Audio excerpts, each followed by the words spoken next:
presente aqui, quer dizer, passar a palavra do vereador Henrique, a minha palavra.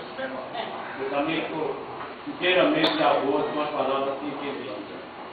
Mas hoje eu quero falar sobre os buracos da cidade. O menino falou para mim hoje, não consegue andar com o cego na rua, tem que passar por um buraco. Eu até gostaria que o cego ele usasse até uma estação que tem aí. É para comprar carro para cama. Em vez de comprar carro para cama, comprar cavalo. Não um cavalo macho. Não vai cair lá no buraco e quebrar a perna. Cavalo total. Porque nas ruas de Caçapava só se consegue andar a cavalo.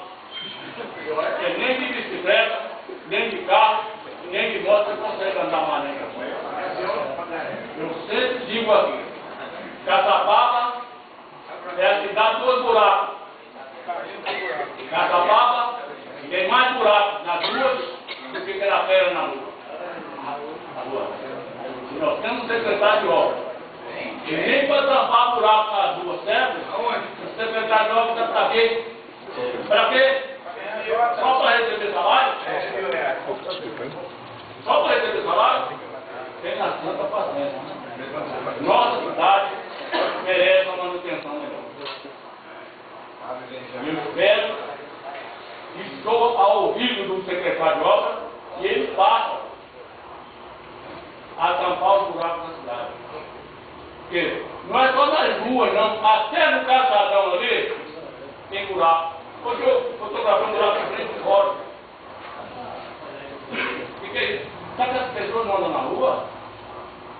Essas pessoas da Secretaria de Obras não passam na rua? Nem no calçadão eles passam? O calçadão está cheio de buraco? É lamentável a gente chegar numa tribuna para falar essas palavras. Em vez de comprar carro, comprar cavalo, trotando. E carro, pode andar mais na rua. Dessa alguma. Ficando por aqui, é um buraco dentro do outro. É um buraco dentro do outro. Não se pode deixar a cidade abandonada no jeito que está abandonada. Isso é até feio. Uma pessoa aqui na cidade, eu venho visitar os parentes, olha, que cidade é essa? Só tem buraco aqui? Só tem buraco. Dá para andar. A não ser se o cara vier de casa, vai ter que deixar o carro lá na cidade e arrumar um cavalo para andar na rua.